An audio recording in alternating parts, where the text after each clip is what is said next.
tentang masalah rishwah ya, suap dan bagaimana dampaknya di dalam kehidupan manusia. Kita akan menafsirkan surat Al-Baqarah ayat 188. Di situ Allah Subhanahu wa taala berfirman, a'udzubillahi minasyaitonir rajim, wala ta'kulu amwalakum bainakum bil batil wa tudlu biha ilal hukami litakulu fariqam min amwalin nasi bil ithmi wa antum ta'lamun. Wala ta'kulu, dan janganlah kalian memakan amwalakum, amwalin nas, supaya kalian memakan sebagian dari harta manusia bil ithmi, dengan cara dosa, wa antum ta'lamun, sementara kalian mengetahuinya. Nabi SAW telah mengingatkan itu, di mana manusia itu sudah tidak lagi mempertimbangkan halal dan haram di dalam masalah rezekinya. La yubalil mar'u bima akhada ya. Aminal halal, aminal haram ya. Orang itu sudah tidak peduli lagi nanti di akhir zaman ya.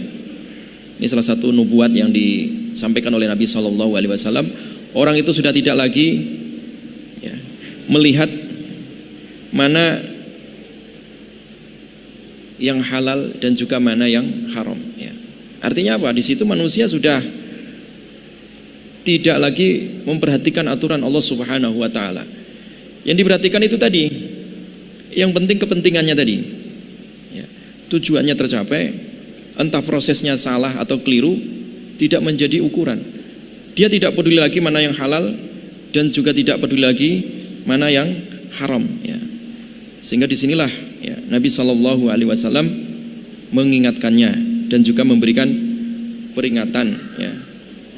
Karena kalau rishwah itu sudah menjadi budaya di tengah-tengah masyarakat, maka sistem hukum juga rusak ya.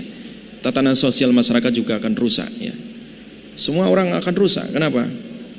Karena tadi namanya manusia itu dihias-hiasi syahwat, kesenangan terhadap harta ya. Zuyyina linnasi hubbus syahawat ya. Manusia itu memang dihiasi di dalam dirinya masalah syahwat ini. Minan nisa'i wal banin wal qanatiril muqantarah ya. Ya, dari wanita, anak, kemudian harta yang melimpah ya. Itu akan selalu ada, sehingga manusia tadi memakan harta dengan cara yang batil tadi itu juga sudah tidak peduli lagi ya. Padahal Allah Subhanahu wa taala selalu mengingatkan dalam Al-Qur'an itu, termasuk di dalam surat An-Nisa ayat 29, ya ayyuhalladzina amanu la ta'kulu amwalakum bainakum bil batil. Jangan kalian wahai orang-orang yang beriman memakan harta dengan cara yang batil di antara kalian. Illa an takuna tijarah. Nah, kecuali dengan cara yang dagang ya. Dagang tijaratan antaradim minkum, dengan cara yang saling ridho antara yang satu dengan yang lainnya. Kemudian mengingatkan bahwa yang namanya rishwah itu ya, itu unsurnya yang pertama adalah ar-rash.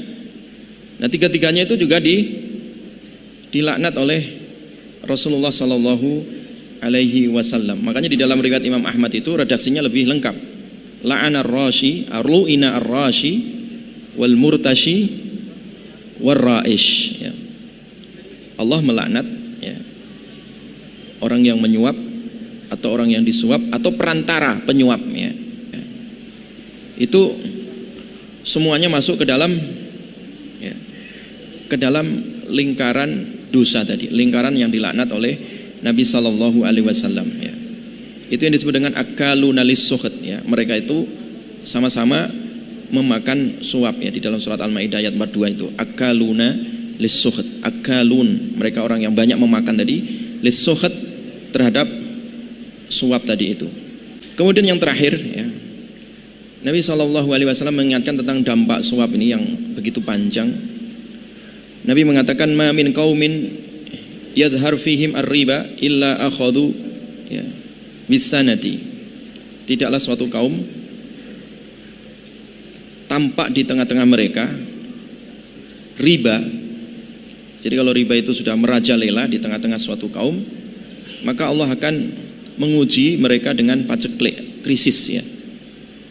Wa ma min qaumin yadharu fihim ar-rasya, dan tidaklah suatu kaum tampak ya, atau mewabah di tengah-tengah mereka itu suap ya.